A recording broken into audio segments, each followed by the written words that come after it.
was like, if you're trying to maintain a slim figure, that's the first sentence of the stream. Well, that was their whole thing, was like, it's got less calories. Yeah. More taste, less filling, or whatever bullshit. Oh yeah, wait, I forgot. I gotta get the chat ready. All right.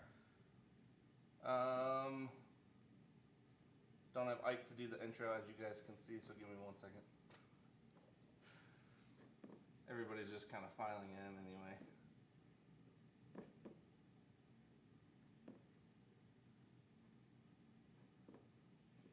Yeah, it's weird without Ike to buy time. All right, there we go. Jacob, you can hear us? We're good? Okay. All right. Hey, everybody. This is Dylan from Flipside Music. I'm here today with James. Ike is taking a little bit of time off because he definitely needed some. So he's going and saying, well, I think today he's working on his camper and going to a band rehearsal. He went to see Godzilla versus King Kong, but I think the old one. Yeah. So yeah, he's making the most of his week. Today we'll probably end up just kind of chatting for a bit like we normally do, and then we'll get into the demo part. We'll end up doing, I forgot, I turned it off. But we're gonna do a couple Earthquaker pedals. The Eclipse obviously was, what was that, Monday? I think so. Yeah, Monday. So obviously we're a few days late, but we still have a few of the Eclipse edition pyramids from Earthquaker, so we're gonna do that one, and then the new Spatial delivery also launched, so we're gonna do that one as well. Oh, cool, Dastardly Dave. I didn't know. Oh yeah, I think he's in that area. I always forget that. So yeah, Dastardly Dave. I think he's out in the Ohio area. Mom's on there, Carla. So she says it's nice to see James on the stream. Yeah, I think you guys have probably seen James at least, well, hopefully at least once before. So we've done at least two. Was it 2 or 3? Yeah, I think the last one I did was, we did the stream over in this corner when this place wasn't even... Oh, that's right, when we were still just using this room, but the shop wasn't actually set up yet. Yeah. Was that long ago? Yeah, I didn't mean for it to be that long. Yeah, still technically at the old shop, I think. Wow. Actually, I may have done one other here, but I don't know. Honestly, I need to start doing the Saturday one again, even if we just do like a half hour. Because like I think you and I doing like a half hour one on Saturday or Sunday or something would be pretty fun, and it would be easy to squeeze in. Yeah, absolutely. But yeah, so like I said, we're just gonna kind of chat about a few things. I think what were we talking about earlier today? Jacob said it was gonna be a good topic. Oh yeah. So Jerry Cantrell, as you guys know from Alice in Chains, had his guitar stolen and then recovered. When was it stolen? I don't remember. I think it was just like a day or two ago. Okay, because yeah, I was gonna say it was a pretty quick turnaround. I don't know how exactly Zach Wild was involved, but apparently he put out a thing, and I saw that it was recovered. So that's all I know. It's nice to see that got recovered that quick. Well, it is, yeah, because that was his original Rampage, as far as I understood. And Jacob was saying, I guess he had it out for recording, because I was surprised that thing even left his house. Is it the Rampage or is it Blue Dress? Because I think that's like the first one. Wasn't that the first Rampage though? I think so. Yeah. Okay. Yeah, that's why. Because as far as I understand too, when Jerry first started, like pre-Alice in Chains, he used to work for a dealer up in Seattle that was a dealer for G&L, and he ordered a custom one.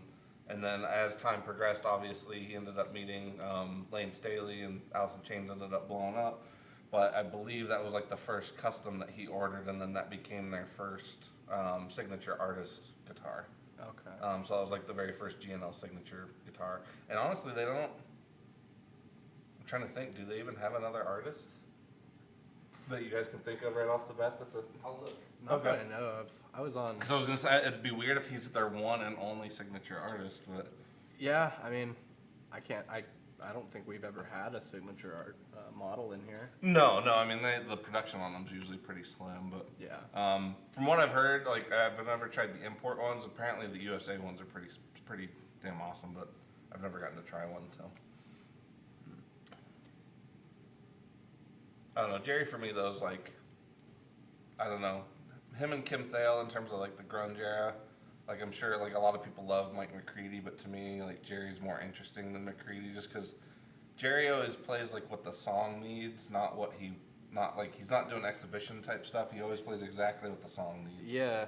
Well, it's funny. I actually, I always watch a lot of the rig rundowns. Yeah. With I think it's Guitar World, but one episode was on Jerry, and he was actually saying that he actually doesn't know like any of his modes or anything like that. Like he just kind of figured it out for himself, but he actually doesn't know like whether or not he's like in a Dorian scale or something like that. He's just kind of going with it. Yeah, I mean, I can kind of relate. I mean, I kind of know like certain pieces of it, but a lot of times I just kind of figure my way. Yeah. Yeah, which I mean, I think there's validity to it. It's one of those things. I don't know, because it's like I'm sure there's some people that feel like if they were to learn like the proper names and the way everything works for things, it would kind of take away from their spontaneity. But I think there's also people that would definitely argue that knowing what you're doing is worth more than not. Yeah, absolutely. Well, then it'd just everybody be pointing fingers like that Spider-Man's, yeah. you know, meme. Music theory. You're versus doing that. practice. I'm doing this. Yeah. I mean, obviously that's what, I mean, everybody's got their own take on everything, but I think it's one of those things that makes more sense to each person. Because like for me, knowing the name certainly helps, and I guess if anything, it probably helps more with communication with other people. Yeah. Yeah, just so you can kind of relay to somebody what you're doing, or at least give them an idea of it. Because like even when people tell me certain things, even if I don't know it, it at least gives me an idea of like what to look into. Right. So in that regard, it is better than just being like here, Yeah. and here, and then Let me up go get my here. guitar. yeah. Yeah, musician. Goes, wait, musician right talk. here, yeah, and then I play this one. Yeah. And then I do this little thing like this. It's like that dude from Family Guy where he's like, I like to dot my I's with a little heart above it. Well, He's like, sometimes I just want to go a little half step, you know? I'm feeling saucy. well, like the episode 2 when they end up signing him up for like the talent competition, they hand him the guitar and he just starts tuning it, and then he's like, when they handed me this guitar, it was perfectly in tune. And then he strums it, and it's just complete garbage. Yeah, that is a good one. Anything else? Oh yeah, did you find out if there were any other GNL signature? It looks like that's The only one? Okay, cool. So mystery solved. Mystery presented and solved. Although I guess it's a further mystery as to why Jerry's the only signature artist for GNL. Yeah? Lucky bastard. Because I mean, I think he had the Rampage and was it something Hawk? Was it the Skyhawk or the Nighthawk or the It was something Hawk. Pigeon Hawk or the... Because, like, he had the Rampage, which was, like, the original one with, like, the weird yellow and, like, weird pattern, like, almost like snakeskin or something. Yeah, the X pattern kind of thing. And then I think, like, later on he did out that Yeah. second model with the girl on it. Well, see, I thought that was the first one, the pinup. Yeah, Yeah. for some reason I thought that was like the first Maybe one. I'm getting them But you switched. might, yeah. But I know he has the other one that was like the blue one with the, I can't remember, it was like Nighthawk or Skyhawk or something like that, yeah. I'm sure somebody in the audience actually probably knows. Sean Joint is saying John Jorgensen had a. Oh, John Jorgensen had a signature, okay, huh. I wonder what happened to that. Huh. Well, no, it's interesting because honestly, like GNL's been around, because I think a lot of people forget GNL's been around since 78, 79. Yeah.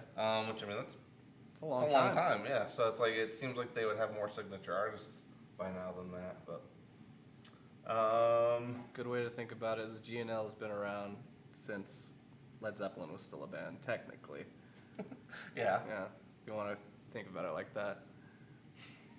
You're like Leo Fender and Led Zeppelin simultaneously existed in a world at one point. Yeah. That makes things better. Exactly. Yeah, it's all about perspective. Yeah, anything else in the greater world of guitardom? I don't remember anything else. Did we have any other?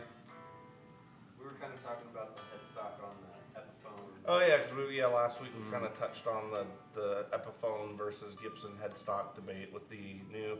Because like, what series is that called? I know they're saying like it was the Gibson custom line that was inspiring it, but they didn't really say specifically what the new line from I think Epiphone was if called. I'm not mistaken, I believe it was like their 50s line. I could be wrong on that, but Okay. Goots was showing it to me like a week or two ago, and I mean, some of them actually do look pretty nice. Like they have like the SG with all the, the old school tremolo system. It does look. Was that the triple humbucker one? Yeah. Yeah, that one looked cool. That one does look really cool, but I mean, I think they did a good job. But kind of like what Jacob was saying is, with the Epiphone name on a Gibson headstock, it does kind of.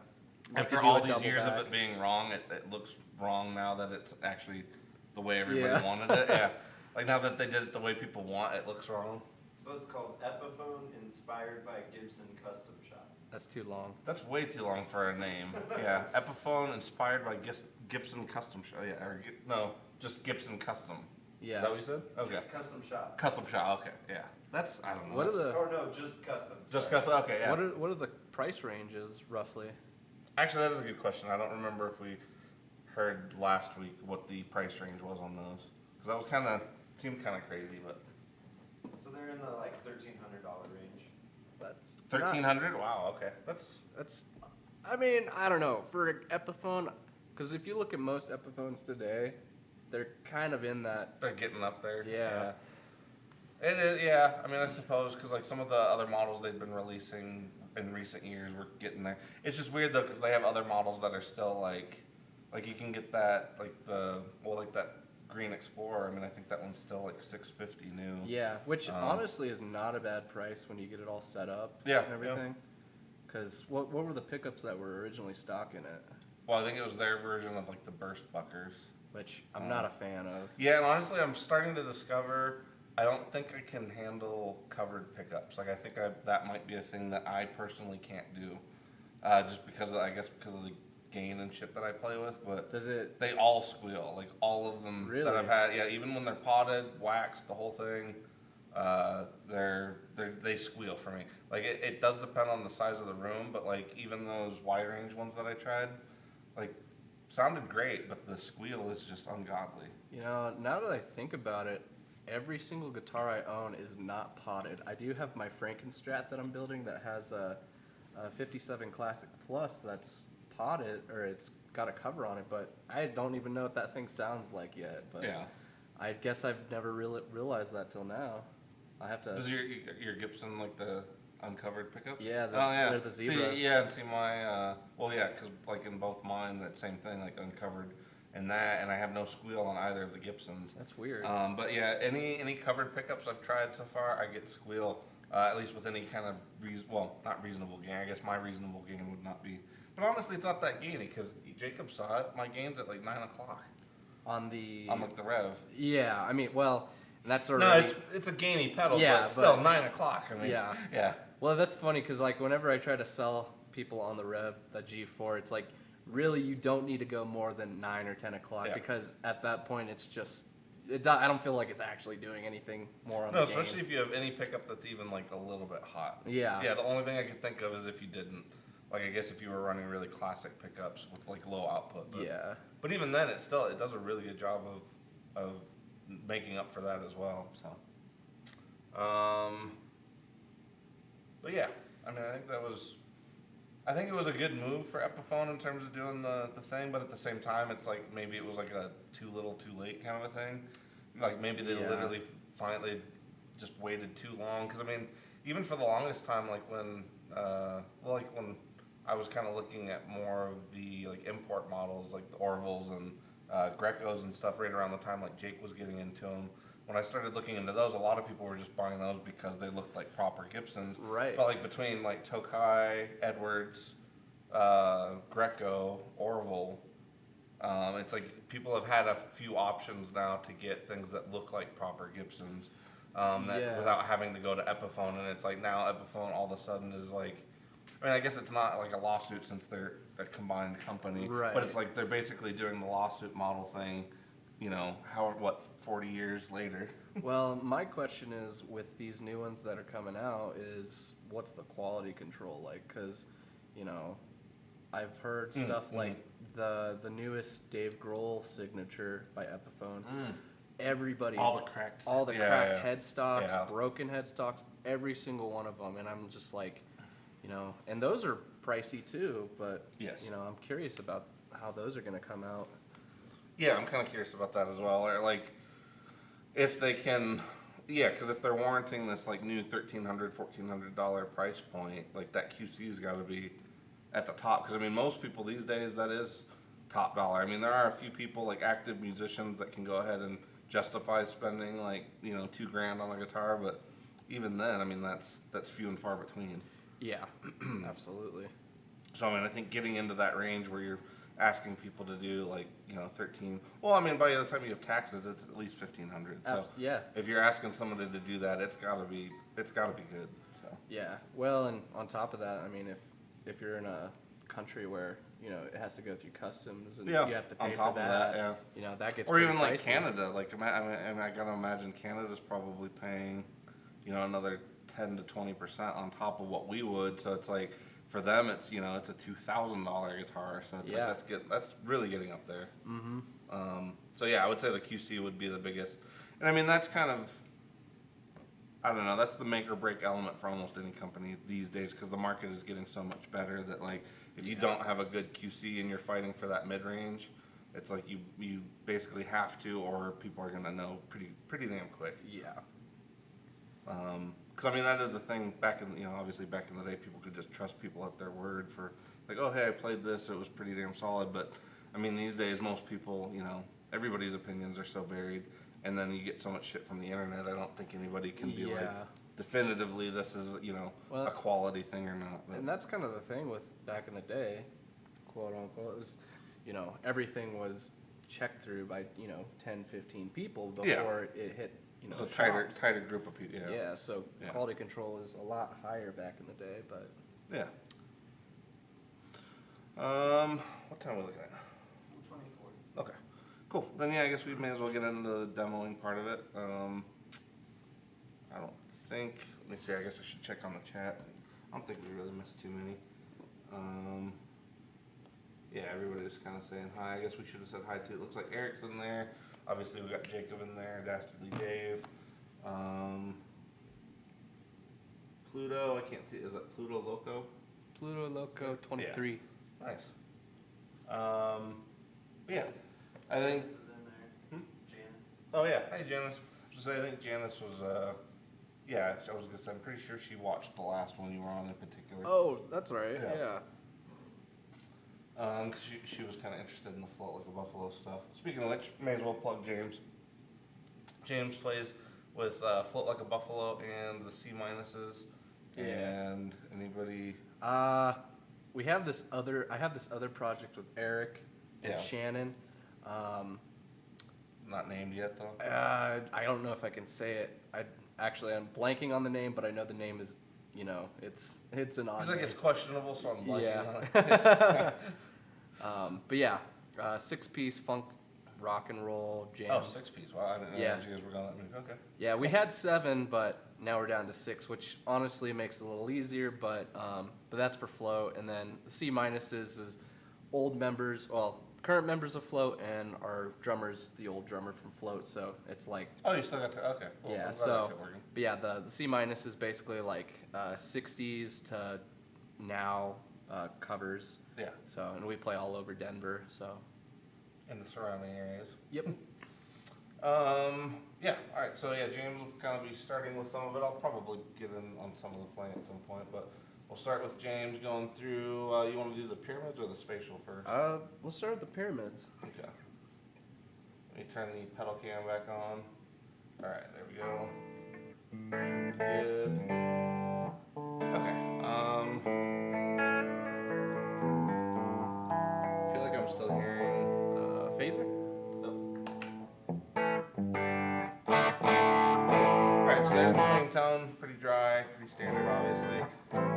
Did you say the spatial? Yeah, our pyramids. Oh, pyramid, sorry. Whatever you said, I just like. Alright, so the pyramids, the Eclipse edition is just a limited run. Well, there you go. So that one's just a limited edition that they did for the Eclipse, obviously. So I think we've got 2 of them left total. So if anybody, hopefully we can actually, I should have probably had the links ready, but we'll link that hopefully in the description after this if anybody wants to grab them. We should have those, I think they should be available on the website right now, but I'll double check on that when we get off of this. But The Pyramids is basically their kind of be-all, end-all flanger. So I believe it has, is it like 8 modes?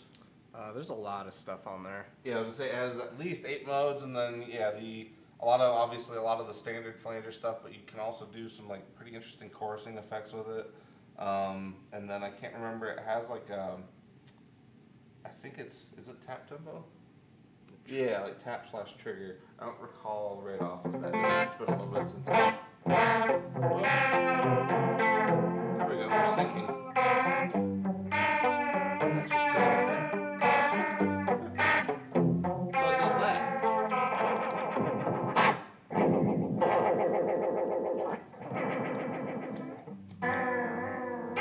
Yeah, see, that would be a little bit more in the chorusing vein. Yeah. Yeah. I wonder how long you can go between the tap.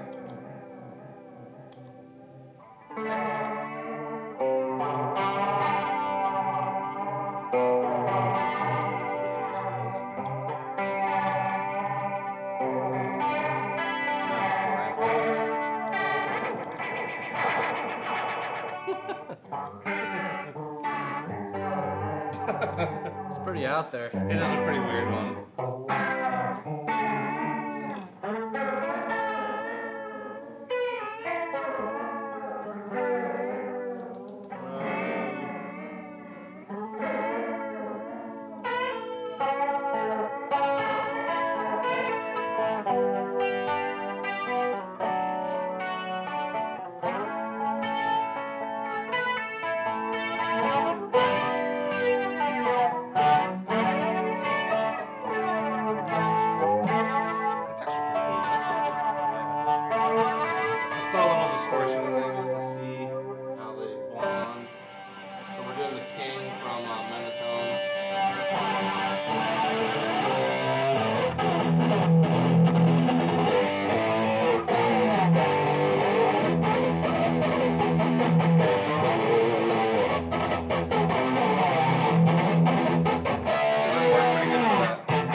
Oh, that's pretty good. Well, it's weird. It's like percolating, but just on the pick attack. Yeah. Yeah. It's kind of got like that. I don't know what kind of drum it is. Oh, like those metal drums. Yeah. Yeah, like the kettle drums or whatever. Yeah. Kind of.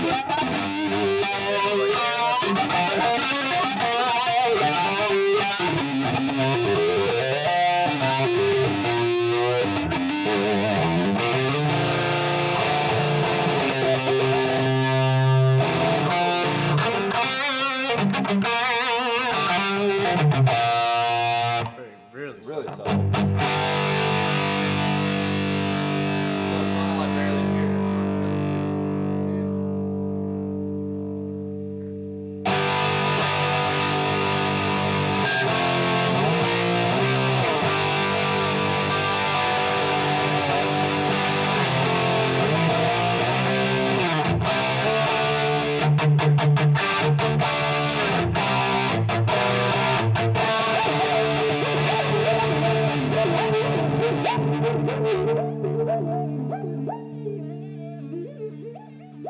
That's actually really good.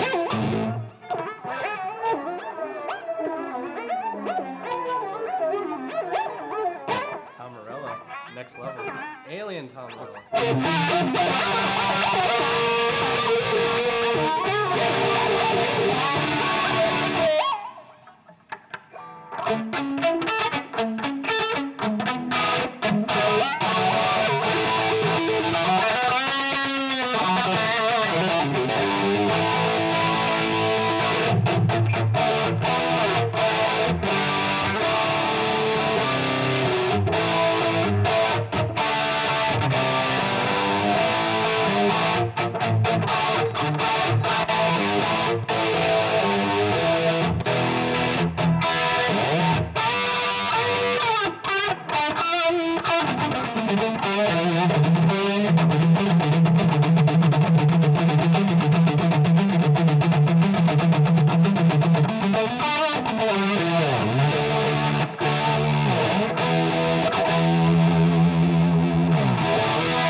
Something like that. Yeah, you're in the range.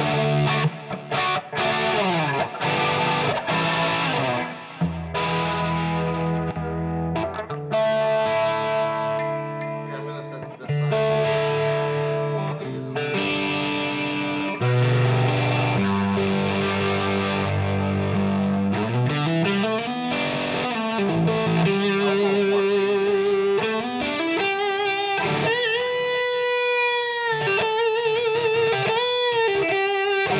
without it and with it.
Get it to do like the one thing I wish it had, and maybe it's in there, but I can't quite get it to do like the tape flange kind of thing, which Yeah. is just like kind of a more velvety soft kind of flange. I mean, that's pretty wacky. It is. Yeah, I was gonna say. It covers a lot of ground, but it definitely gets pretty odd at times, which is always fun. But it's one of those ones where like getting it to kind of be subtle but not too subtle is a little difficult at times.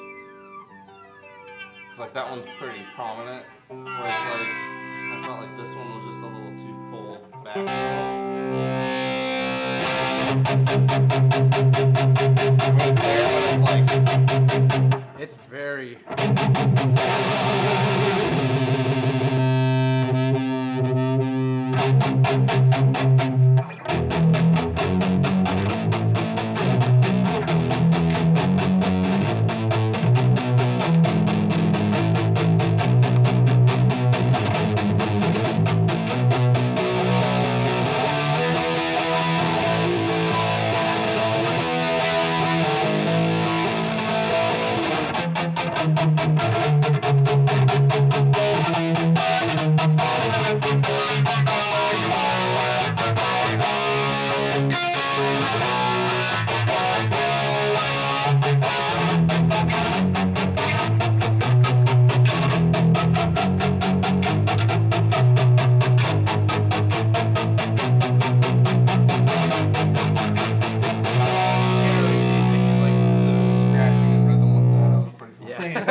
Yeah, that's pretty sweet. You want to give it a shot? Ziggy. Yeah, actually, I'll give it a shot.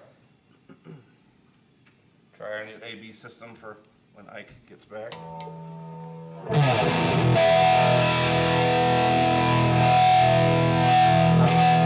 check the link real quick. I don't think I did before we started. Dastardly Dave says, sounds great, less filling. Less filling. That's a McLovin. Yeah. Oh.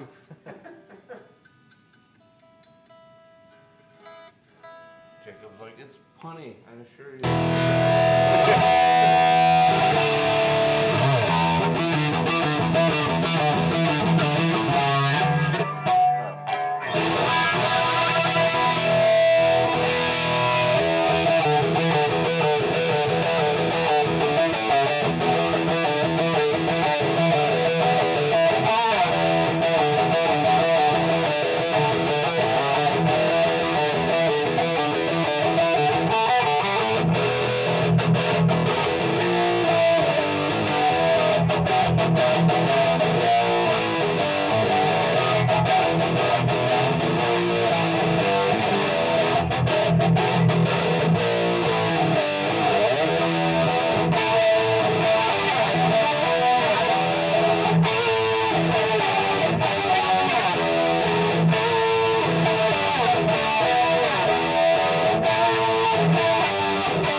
Pretty close. Yeah.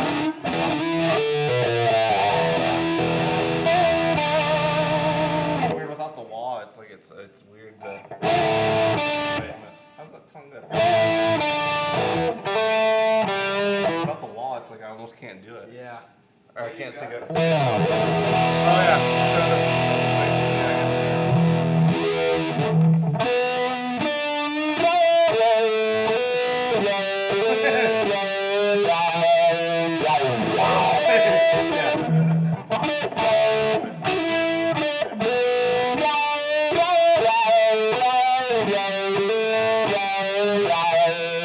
That's actually pretty good.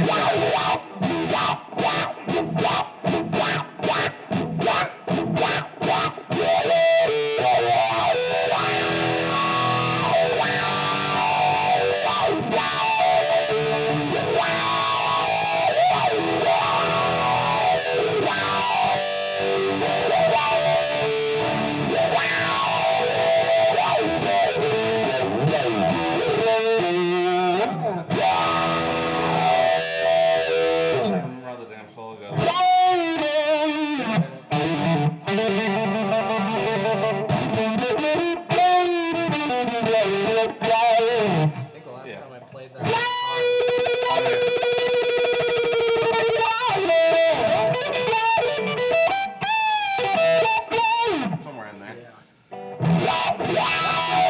actually doesn't get that's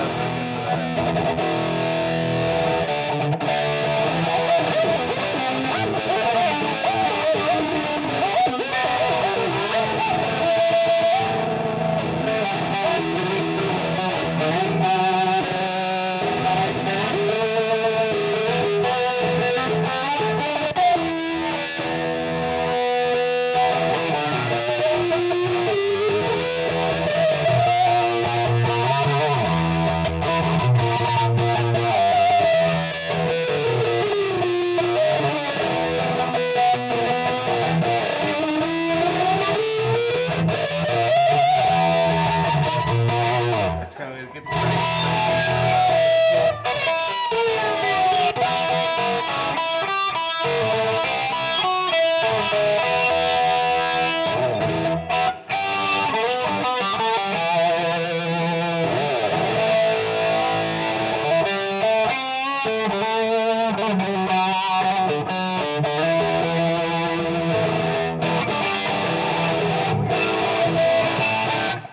You know, I'm not as well. It was like change because like the dynamics between the two, like you have your main program, and then after that, I don't recall because like the two were definitely interacting, and the one thing too, I don't think I ended up really toggling that middle switch either, because I think that changes like the tap versus trigger part. Okay. But I know like when we were getting into like this side over here with both of them, that's when we were starting to get that weird back and forth. And although that might just be different presets that were already dialed in, because I can't really see the lettering from the glare. Yeah, it's like.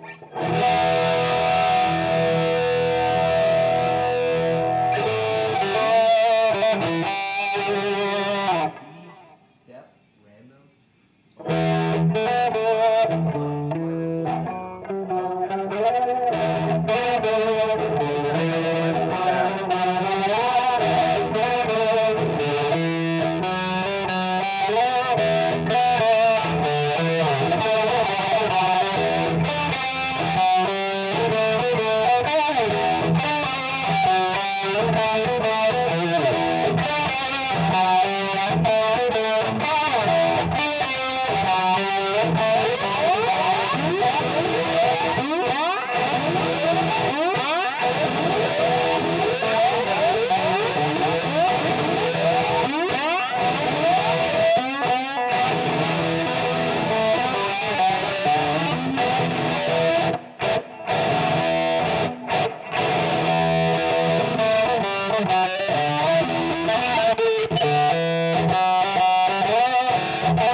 weird and trippy, but it's weird.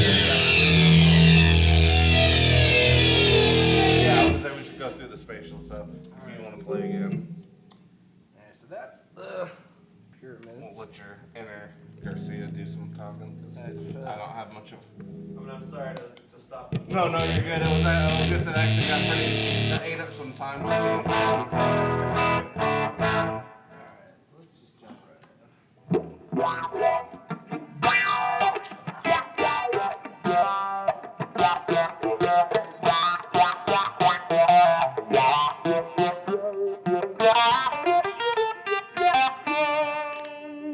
I'm gonna find a way to always do it no matter where we put it. No matter where we put it, I'm gonna smack that mic. Yeah. Full drop it.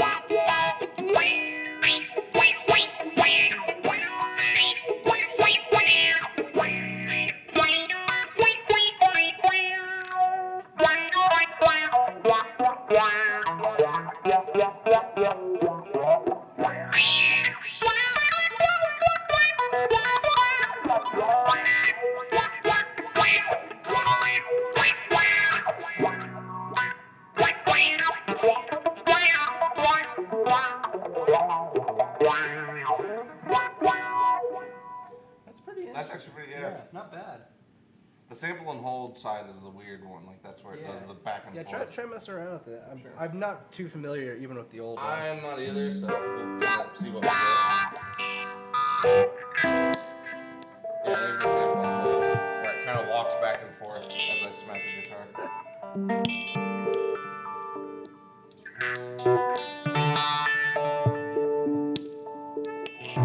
Honestly, though, like it's weird, but that is pretty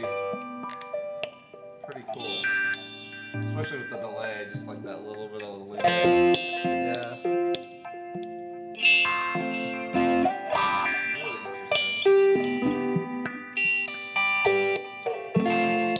Really interesting.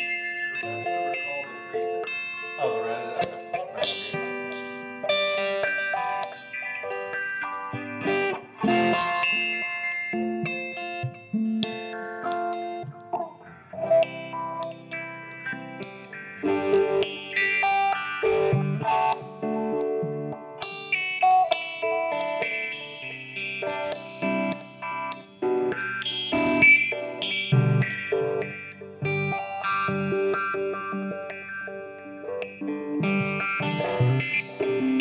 Once it goes a little faster, it's a little harder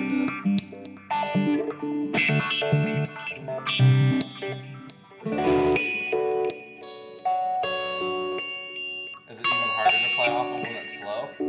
I don't know. It's like my inner self wants to do like kind of like what I do with like tapping with delay, but that's kind of a whole other thing with this.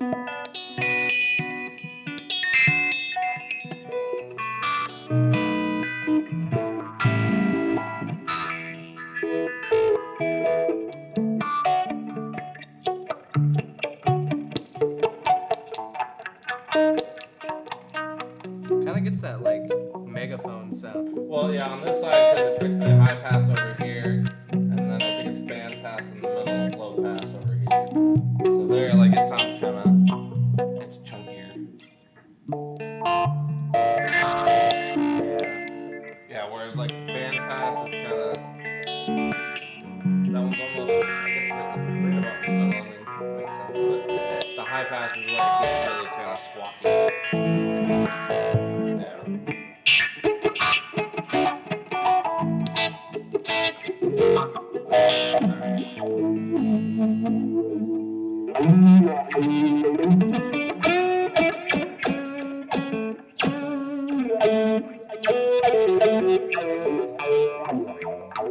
It's interesting. Laser noises.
Honestly, you mess with them little filters more than I do, so.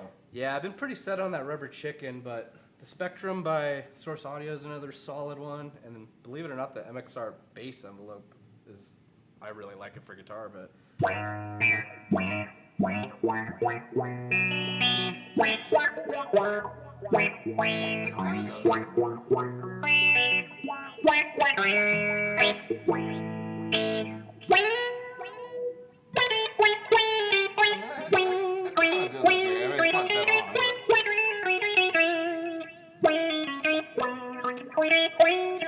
It's got like this squishy thing, like it's dripping.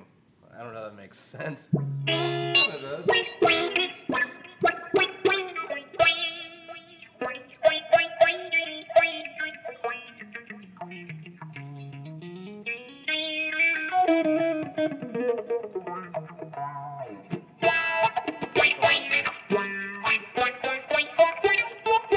Still dripping? Oh, it's No, better. it's closer.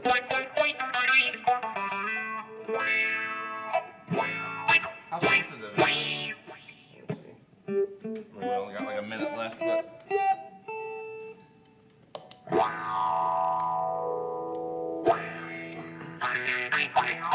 Honestly, it was getting a little bit better out of that. Almost in my neck. Like that's everything. Not really.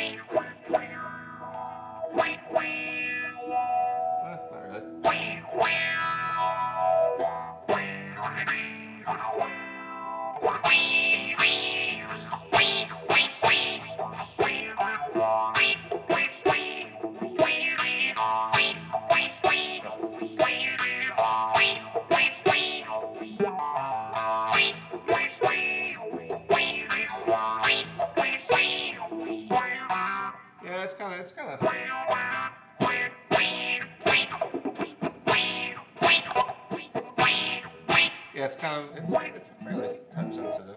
Yeah. And then if you pick lighter, Well, that's what, yeah.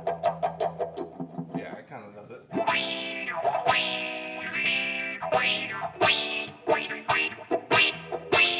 Alright.